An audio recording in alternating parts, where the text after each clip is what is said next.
সময়টা ভোরবেলা। 5 জনের একটা দল অস্ট্রেলিয়ার মতো একটা জায়গায় একটা জঙ্গলের ভিতরে একটা পাথরের পেছনে একসাথে বসে আছে। কেন বসে আছে? তার কারণ পাথরের ঠিক অন্য পাশে একটা ভেড়া। দেখুন, এই 5 জন এবং ওদের ক্যাম্পে আরো যে 7 জন আছে, 3 জন বাচ্চা সহ, তারা কেউই গত 48 ঘন্টায় কোনো খাবার পায়নি। এই কারণে এই ভেড়াটাকে মারতে পারাটা খুব বেশি জরুরি। ভেড়াটাকে যদি মারা না যায় তাহলে এই 5 জন সহ ক্যাম্পে যারা আছে সবাই মারা যাবে খাবারের অভাবে। প্রায় ঘন্টা খানেকের মতো ওদের অপেক্ষা করতে হয়, কারণ ওদের কাছে ভেড়া মারার মতো তেমন কিছু ছিল না। শেষ পর্যন্ত অবশ্য ভেড়াটাকে মারতে পারে। ভেড়াটাকে ক্যাম্পে নিয়ে যাওয়া হয় এবং সবাই অনেকক্ষণ পরে, 48 ঘন্টারও বেশি সময় পরে খাবার পায়। এখানেই আমাদের গল্পটা শুরু।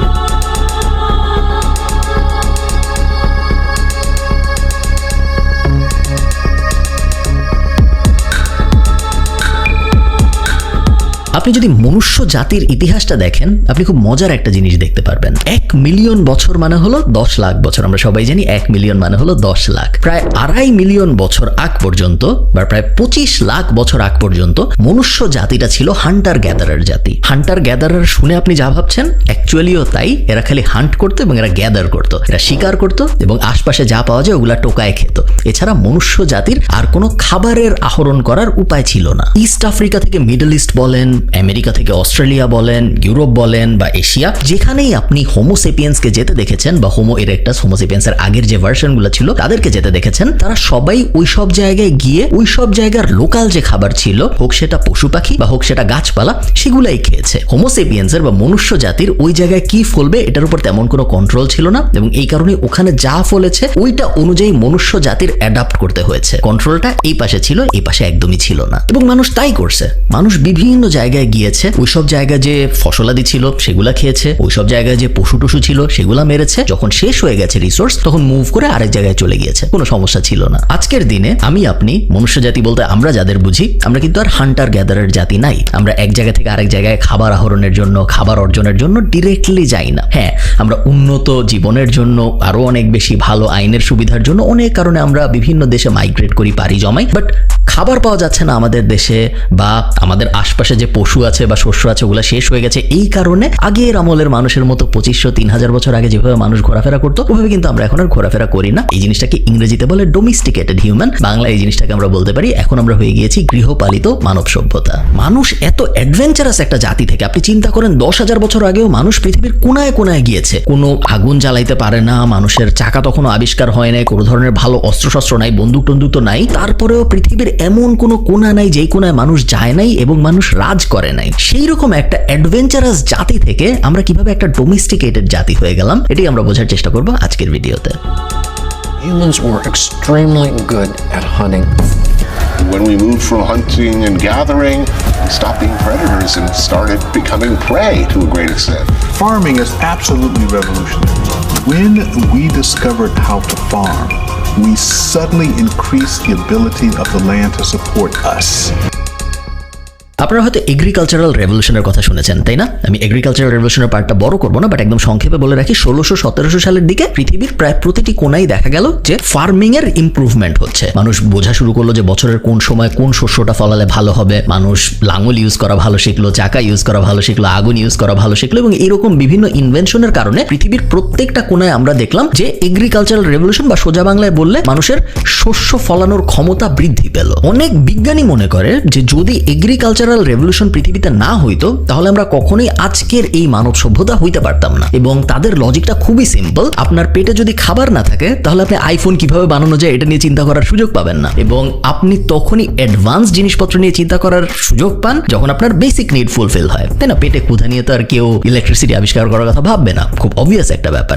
এই লজিকেই অনেক বিজ্ঞানী মনে করতেন যে এগ্রিকালচারাল রেভলিউশন যদি না হতো তাহলে মানব সভ্যতা আজকে যেই পর্যায়ে এসে পৌঁছেছে এই পর্যায়ে জীবনেও পৌঁছাইতো না। কিন্তু আর্গুমেন্টের জায়গাটা তখন আসে যখন অনেক বিজ্ঞানী এটা বলার চেষ্টা করে যে বর্তমান যে মানব সভ্যতা, এই মানব সভ্যতা আগের যে কোনো সময়ের থেকে সবচেয়ে বেশি বুদ্ধিমান। তারা প্রমাণ করার চেষ্টা করে যে এক সময় মানুষ কোনো বুদ্ধিশুদ্ধি ছিল না, তারা হান্ট করে বেড়াইতো, তারা ঘুরে সুরে বেড়াইতো, তারা খাবার যা পাওয়া যায় তাই খেত, তাদের অনেক কষ্ট ছিল। আজকে দেখো মানুষের কত বুদ্ধি, আজকে মানুষ মহাকাশে চলে যাচ্ছে, আজকে মানুষ চাঁদে চলে যাচ্ছে, আজকে মানুষ এত এত টেকনোলজি, গ্যাজেট, এআই এত কিছু বানাতে পারছে। সো আজকের মানুষের বুদ্ধি মনে হয় আগের মানুষের বুদ্ধির থেকে বেশি। বাট এটার কখনো কোনো কনক্লুসিভ অবজেক্টিভ এভিডেন্স পাওয়া যায় না দুইটা কারণে। এক, আগের মানুষ এবং এখনকার মানুষের যে কম্পারিজন চার্ট ওটা ইউনিভার্সাল না। একজনকে আপনি কম্পেয়ার করতেছেন কতটুকু হান্ট করতে পারতো ওইটার হিসাবে, আরেকজনকে আপনি কম্পেয়ার করতেছেন এআই এর ডেভেলপমেন্ট কত হলে এটার হিসাবে। দুইটা তো ঠিক যায় না, তাই না? বাট তার থেকেও বড় আপনি জিনিসটা একটু চিন্তা করেন, আইফোন বানানো বড় অ্যাচিভমেন্ট নাকি কোনো কিছু ছাড়া নৌকাও বানাইতে পারি না এরকম একটা সময়ে আমি আমেরিকা থেকে, অস্ট্রেলিয়া থেকে, ব্রিটেন থেকে, ইউরোপ হয়ে মনুষ্য জাতি পুরা পৃথিবীতে এত এত প্রজাতির মধ্যে রাজ করছে এমন একটা সময় যখন আমাদের কিছুই ছিল না। কোনটা আসলে বড় অ্যাচিভমেন্ট এবং কোনটা করার জন্য আসলে বুদ্ধিমত্তা বেশি দরকার হয়, এটা কিন্তু একটা আর্গু করার মতো ব্যাপার এবং দুইটা সাইডেই আর্গু করা সম্ভব।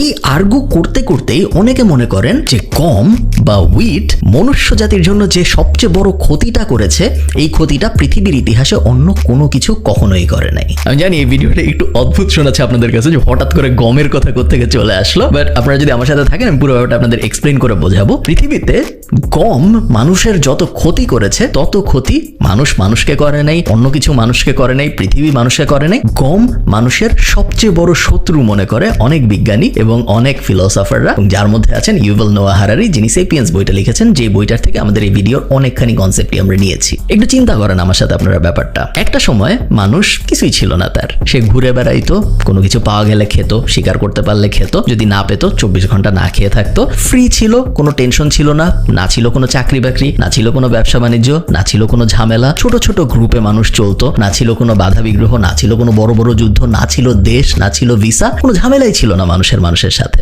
সবাই স্বাধীন এবং আমরা জানি স্বাধীনতার থেকে বড় গিফট মনুষ্য জাতির ইতিহাসে আসলে আর কিছু নাই। এবং এরকম একটা সময়ে একটা ছোট্ট গ্রুপ, 4-5 জনের একটা গ্রুপ ঘুরতে ঘুরতে মিডল ইস্টের একটা জায়গায় যায়। মিডল ইস্টের ওই জায়গাটায় যে এই গ্রুপটা 4 জনের একদম ছোট্ট একটা গ্রুপ, ওরা দেখে যে একটা মাঠ, সেই মাঠের ভিতরে অনেকখানি জুড়ে একটা ফসল ফলে আছে। তো এই ফসল ফিল্ডটা ছিল আসলে গমের ফিল্ড এবং এই 4 জনের গ্রুপটা অনেক কষ্ট করে 2 দিন ধরে ওরা হারভেস্ট করার চেষ্টা করে এবং ফাইনালি 2 দিন পরে ওরা 1 বাটি গমের মতো হারভেস্ট করতে পারে। তো ওই গমটা খায়, খেয়ে ওদের খুব ভালো লাগে, খেয়ে ওদের পেটও ভরে যায় এবং ওরা ভাবে যে না, গম একটা নতুন খাবার, এই খাবারটা আমরা পাইছি, এই খাবারটা মনে হয় খাওয়া যায়। কিন্তু প্রবলেম হলো এই গম হারভেস্ট করতে তো আমাদের কাছে কিছু নাই, আমরা মানুষ মাত্র 4 জন, আমাদের তখনও তো কিছু আবিষ্কার হয় নাই চাষবাস করার, সো একদম হাত দিয়েই করতে হচ্ছে বা পাথর টাথর দিয়ে করতে হচ্ছে, কোনো উপায় নাই। তো ওই 4 জন গ্রুপের যে লিডারটা ছিল ওই লোকটা বলে যে আচ্ছা আমরা এক কাজ করি, আমরা এই গমের বীজগুলা আবার লাগাই, এইবার আমরা গাছ খুব বড় হওয়ার আগেই কেটে ফেলবো, তাহলে আমরা খালি হাত দিয়ে কেটে ফেলতে পারবো, আমাদের হাতে তো ছুরি টুরি তেমন কিছু নাই, একটু পাথর টাথর আছে, এগুলা দিয়ে আমরা গম এখন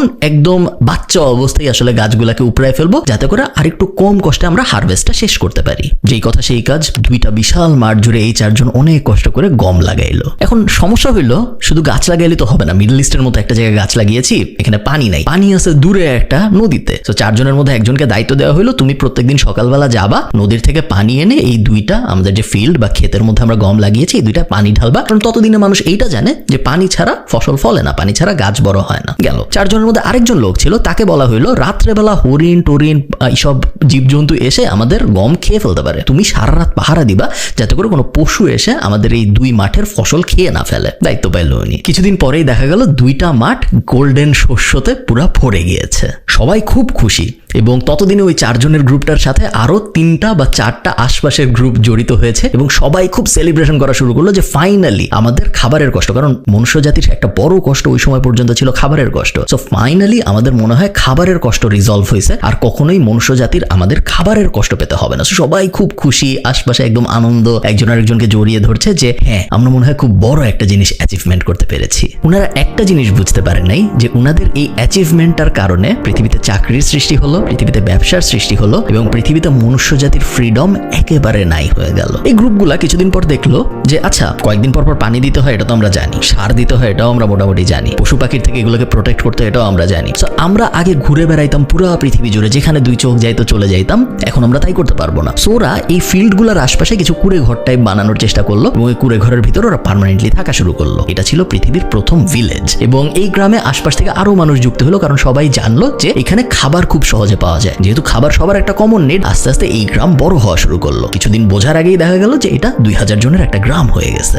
এর আগে পৃথিবীর ইতিহাসে এত অল্প জায়গার মধ্যে এত মানুষ একসাথে কখনোই থাকে নাই এবং এত অল্প জায়গার মধ্যে এত মানুষ একসাথে থাকে, যা হওয়ার তাই হইলো, ভাইরাস ছড়ানোর সৃষ্টি হইলো। আগে যখন ভাইরাস হতো তখন সেই ভাইরাসগুলো একজনের থেকে আরেকজনের কাছে সহজে যেতে পারতো না এবং কয়েকজনের কাছে যে শেষ হয়ে যেত, কারণ মানুষ থাকতোই এত দূরে দূরে। কিন্তু এখন যেহেতু এক জায়গায় অনেক মানুষ, সবার মধ্যে অনেক ডিজিজ, একজনের কাছ থেকে আরেকজনের খুব সহজে জ্বর জারি হওয়া শুরু করলো এবং এমন এমন রোগ হওয়া শুরু করলো যেগুলোর ব্যাপারে এই এই মনুষ্য জাতির কোনো ধারণাই ছিল না। মানুষ মারা যাওয়া শুরু হলো পাগলের মতো। মানুষ যখন মারা যাওয়া শুরু হয়, এক জেনারেশন বা 2 জেনারেশন পরে মানুষ রিয়েলাইজ করলো, আচ্ছা আমাদের তো এই ফার্মগুলাতে ফার্মিং করতে, আমরা যে জমিতে গম টম লাগাইছি, এই জমিগুলাতে চাষবাস করতে তো আমাদের মানুষ লাগবে। মহিলাদেরকে এনকারেজ করা হলো আরো বাচ্চা নেওয়ার জন্য। মহিলারা টানা বাচ্চা নেওয়া শুরু করলো। প্রতি 9 মাসেই মোটামুটি একটা করে বাচ্চা নেওয়া শুরু করলো, 2টা করে বাচ্চা নেওয়া শুরু করলো। প্রত্যেক ফ্যামিলিতে 30টা 40টা 50টা 60টা করে বাচ্চা নেওয়া শুরু হলো। এত বাচ্চাকে তো কেয়ার করা সম্ভব না একটা মায়ের পক্ষে। মায়ের মৃত্যু হওয়া শুরু হইলো। মায়ের মৃত্যু হইলে বাই প্রোডাক্ট হিসেবে কি হয়? বাচ্চার মৃত্যু শুরু হইলো। হাই মর্টালিটি হয়ে গেল, বাচ্চা মরতেছে, মা মরতেছে, খুব বাজে একটা অবস্থা। এবং মনুষ্য জাতির প্রথম ম্যাসাকারটা এই সময় হওয়া শুরু হইলো, যেটা কারোরই আসলে ফল্ট না, জাস্ট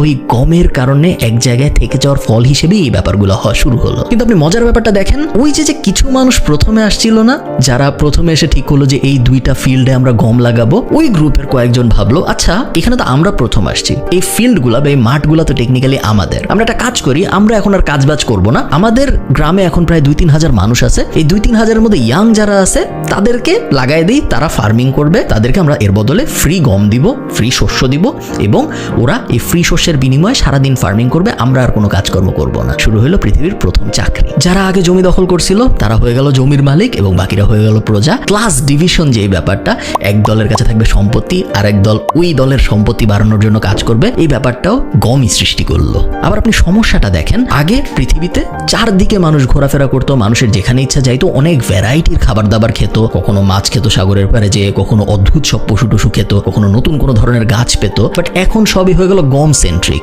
ওই অল্প একটু জায়গার মধ্যে আশপাশে যা যা পাওয়া যায় তাই। এবং গম কিন্তু খুব পুষ্টিকর খাবার না, আমরা জানি এখন যে কার্বোহাইড্রেট খুব একটা ভালো জিনিস না। তো এরপরে দেখা গেল যে মানুষের হেলথও খারাপ হওয়া শুরু করলো। আগে সবাই ছিল ফিট, এখন দেখা গেল কয়েকজন মানুষ একটু মোটা, তারপরে দেখা গেল তাদের অফস্প্রিং, তাদের পরবর্তী জেনারেশনরা আরেকটু মোটা, কয়েকজনের হওয়া শুরু করলো ডায়াবেটিস, কয়েকজনের হওয়া শুরু করলো ব্লাড প্রেশার। আস্তে আস্তে দেখা গেল মানুষ আগে যে শক্তিমান জীব ছিল, যাকে সবাই ভয় পাইতো, ওই অবস্থাটা নাই।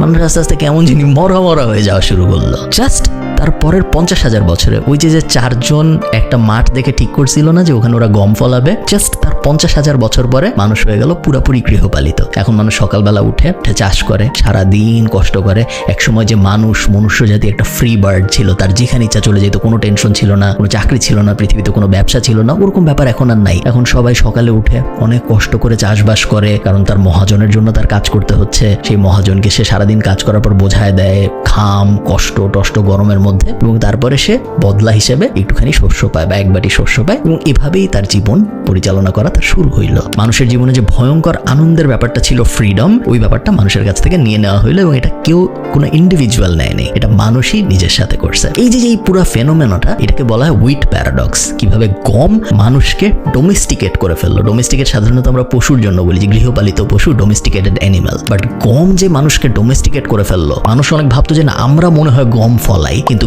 গমই যে আসলে মানুষকে কন্ট্রোল করে, উল্টা না ব্যাপারটা। এই ফেনোমেনাটাকে বলা হয় হুইট প্যারাডক্স। প্রশ্ন হইল, মানুষের মতো এত বুদ্ধিমান একটা জাতি এত বড় একটা ভুল করলো কিভাবে? এটার 2টা কারণ আছে। প্রথম কারণ, হিস্টোরিক্যালি মানুষ নিজেকে যত বুদ্ধিমান ভেবে আসছে, কখনোই মানুষ অত বুদ্ধিমান না, এবং এটা আজকের জন্য সত্যি। আপনার আশপাশে আপনি যাদেরকে দেখেন, তারা নিজেদের যে যত বড় বুদ্ধিমান ভাবে, তার আসলে তত বুদ্ধি নাই। হিস্টোরিক্যালিও এটা সত্য, আজকের জন্য এটা সত্য।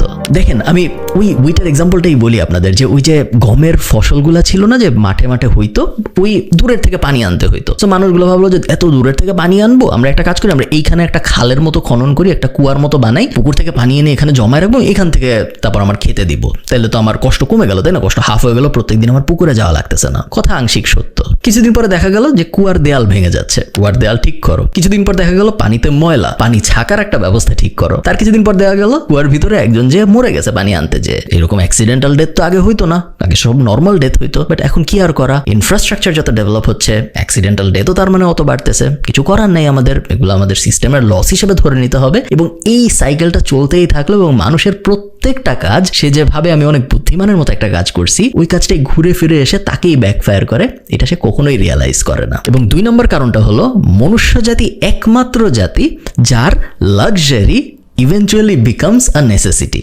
তার মানে কি, আমি একটু সহজ করে বলি আপনাদের। এক সময় রাজা ছিল পৃথিবীতে, খুব বেশি দিন আগের কথা না, 200-300 বছর আগে। আমরা জানি যে পৃথিবীতে রাজা ছিল, রাজারা রাজ করতো। রাজার কি এসি ছিল? ছিল না। রাজা কি খুব ল্যাভিশ একটা বাড়িতে থাকতো আজকের স্ট্যান্ডার্ডে?